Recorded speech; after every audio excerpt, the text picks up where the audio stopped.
Jesús está vivo, del padre Emiliano Tardif. Capítulo 1. Tuberculosis pulmonar. En 1973 era yo provincial de mi congregación, los Misioneros del Sagrado Corazón, en República Dominicana. Había trabajado demasiado, abusando de mi salud en los 16 años que tenía como misionero en aquel país. Invertí mucho tiempo en actividades materiales, construyendo iglesias, edificando casas, seminarios, centros de promoción humana, catequesis, etc. Siempre estaba recolectando dinero para edificar casas y para dar alimento a nuestros seminaristas. El Señor me permitió vivir todo ese activismo y por el exceso de trabajo caí enfermo el 14 de junio de ese año. En una asamblea del movimiento familiar cristiano me sentí mal, pero muy mal, al punto que tuvieron que trasladarme de emergencia al Centro Médico Nacional. Tan grave estaba que pensaba que no podría pasar la noche. Creí realmente que moriría pronto. Muchas veces había meditado sobre la muerte y predicado sobre esta, pero nunca había hecho el ensayo de morirme, y esto no me gustó. Los médicos practicaron análisis muy minuciosos y detectaron tuberculosis pulmonar aguda. Al ver que estaba enfermo, pensé volver a mi natal Quebec, Canadá, pues ahí vive mi familia, pero mi delicado estado no me lo permitió. Tuve que esperar 15 días bajo el tratamiento con reconstituyentes para realizar el viaje. Ya en Canadá me internaron en un centro médico especializado, donde los médicos de nuevo me examinaron, pues querían estar seguros que mi padecimiento.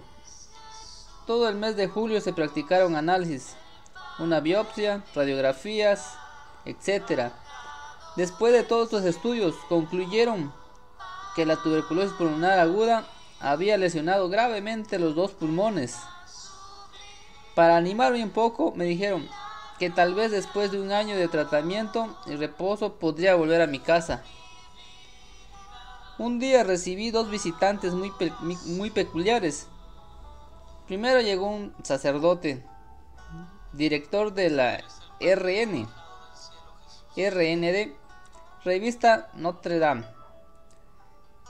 quien me pidió permiso que tomarme una fotografía para el artículo "Cómo vivir con su enfermedad".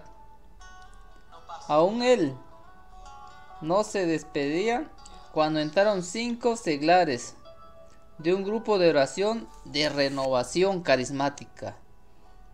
En República Dominicana me había burlado mucho de la renovación carismática, afirmando que América Latina no necesitaba el don de lenguas, sino promoción humana. Y ahora ellos venían a orar desinteresadamente por mí. Estas visitas tenían dos enfoques totalmente diferentes. El primero, para aceptar la enfermedad. El segundo, para recobrar la salud. Como sacerdote misionero pensé que no era edificante rechazar la oración, pero sinceramente la acepté más por educación que por convicción. No creía que una simple oración pudiera restablecer mi salud. Ellos me dijeron muy convencidos: vamos a hacerle lo que dice el Evangelio, impondrán las manos sobre los enfermos y estos quedarán sanos. Así que oraremos y el Señor te va a sanar. Acto seguido se acercaron todos a la mecedora donde yo estaba reposando y me pusieron las manos. Nunca había visto algo semejante. Debo decir que no me gustó. Me sentí ridículo debajo de sus manos y me daba pena con la gente que pasaba por el pasillo y se asomaba por la puerta, que se había quedado entreabierta. Entonces interrumpí la oración y les propuse: si quieren, vamos a cerrar la puerta. Sí, padre, respondieron. La cerraron, pero Jesús ya había entrado. Durante la oración sentí un fuerte calor en mis pulmones. De inmediato pensé, se trata de otro ataque de tuberculosis y que ahí moriría. Pero era el calor del amor de Jesús que me estaba tocando y sanando mis pulmones enfermos. En la oración hubo una profecía. El Señor me decía, yo haré de ti un testigo de mi amor. Jesús vivo estaba dando vida, no solo a mis pulmones, sino a mi sacerdocio y a todo mi ser. 3 o 4 días después me sentí perfectamente bien. Tenía apetito, dormía bien, no acusaba dolor alguno. Los médicos estaban preparados para comenzar inmediatamente el tratamiento. Sin embargo, ningún medicamento le respondía de acuerdo a mi supuesta enfermedad.